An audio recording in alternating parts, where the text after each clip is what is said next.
Hey, what's up, y'all? It's your boy Shoshinaki in the building, man. Just chilling out in the backyard, sipping on a Bud Light Platinum. But yeah, I basically wanted to come on here and talk about this whole 6ix9ine situation, him going live not too long ago. I did, or was I was screen recording it, but then as soon as it was done, they said there was an error, which sucks because I'm like, I've screen recorded so many times and never had an issue before. I just wanted to know what he would say or whatever. Because you know how YouTube is now with the whole, oh, you gotta have like this many views or whatever, just so you could get your channel monetized. So, yeah, I was kind of just trying to get some extra views in, I guess. You know, big 6ix9ine is a fucking huge thing that brings in the views, but I wasn't expecting what this dude actually got on camera to say. That shit fucking blew my mind. This dude ended up talking about, cause you know he's everybody hates him. Everybody in the industry or the hip hop part of the industry, I don't like him since he ratted and all that. So he gets on live and he's exposing Desiree Perez. Now, oh yeah, I was gonna do this live as well, but YouTube is on some bullshit where it's like you gotta be eligible to do that shit too. I used to go live all the time before. But anyways, if you don't know who Desiree Perez is, she is an executive at Rock Nation. And Rock Nation is the home of people like Jay-Z, Meek Mill, Meg Thee Stallion, and a couple other artists.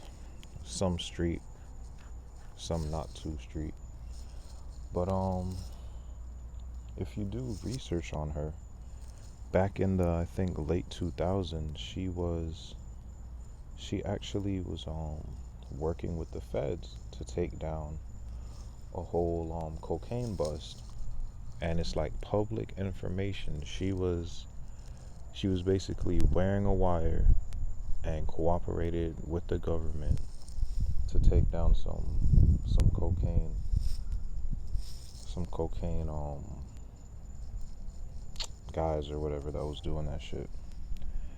So I found out about this from low like YouTubers that don't really have huge followings and like to dig into stuff.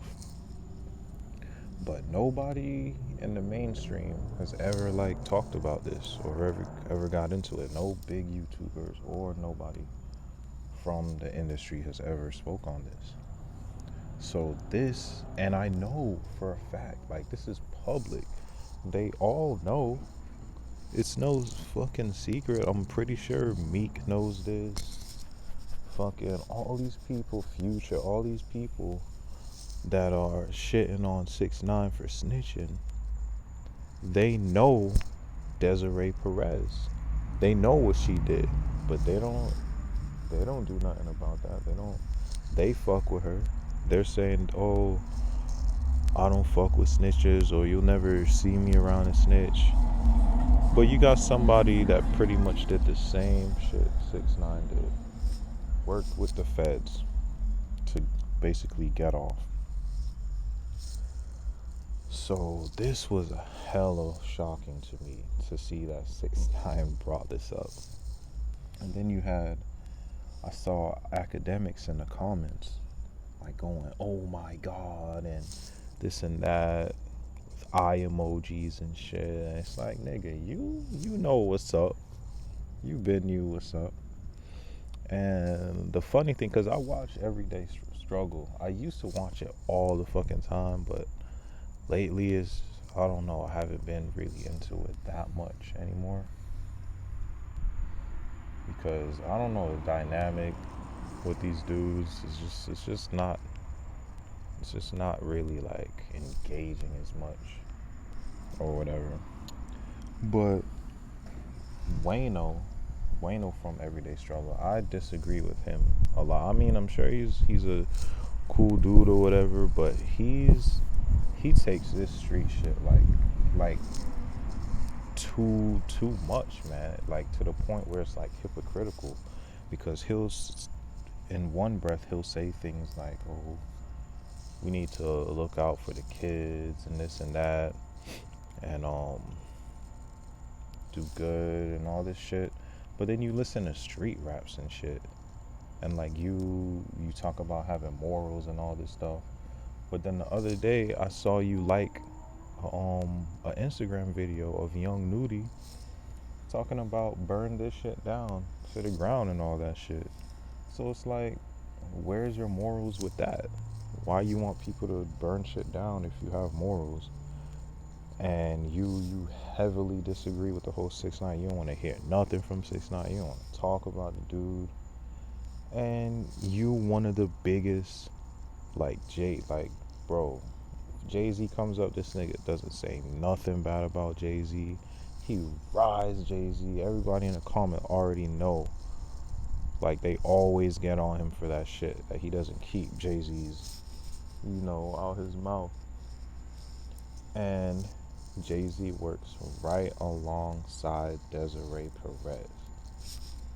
So, Wayno, what's up with that, bro?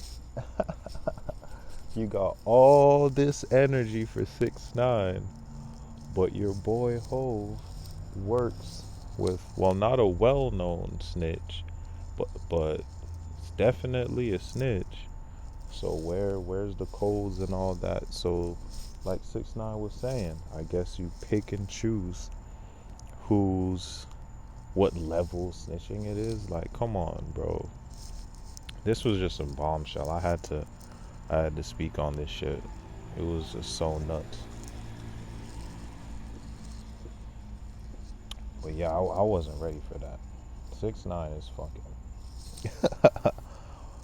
a unleashed dog, bro. Like, he went off. This is breaking. Like, I really want to see what these industry dudes is gonna have to say, because they're gonna have to face the fact that they've pretty much been exposed, and this is a grand exposure.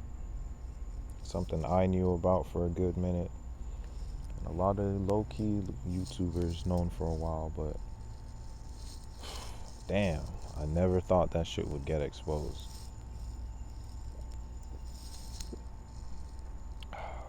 Never thought.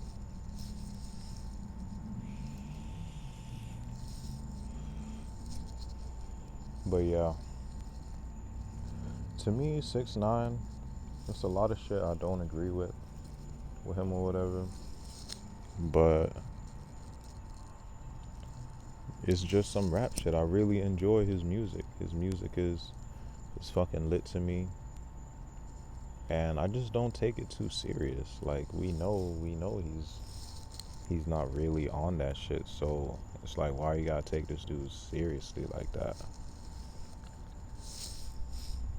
But yeah, that's pretty much all I wanted to say about that. How shocking it was. I really want to see. I bet this probably won't even be a topic. Excuse me, a topic on Everyday Struggle. I bet the Breakfast Club won't say anything. I bet. Oh, the Joe Budden podcast. Holy shit. Oh, cause Maul, he ride for that whole Rock Nation Jay-Z shit, and he on that shit too. Oh, streets and codes and this and all that bullshit. All right, what about Desiree, man? Where's the codes with that? Is it because she's a female or something? Like, what is it? What's really going on?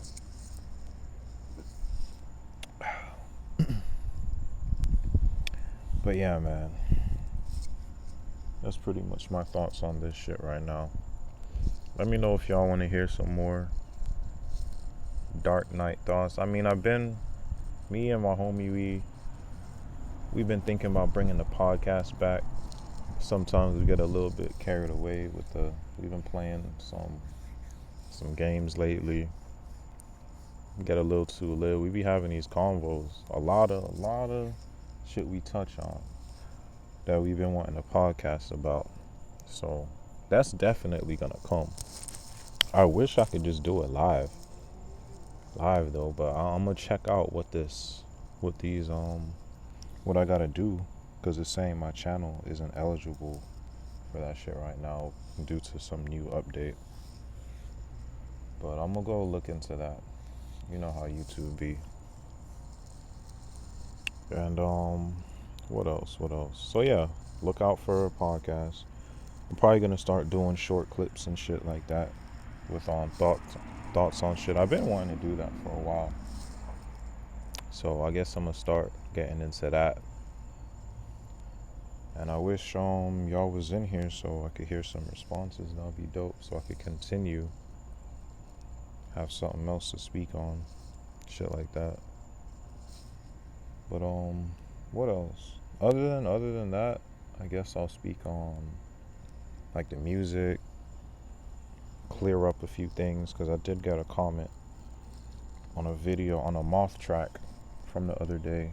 Someone was like, oh, is this Moth dropping music again or some shit like that?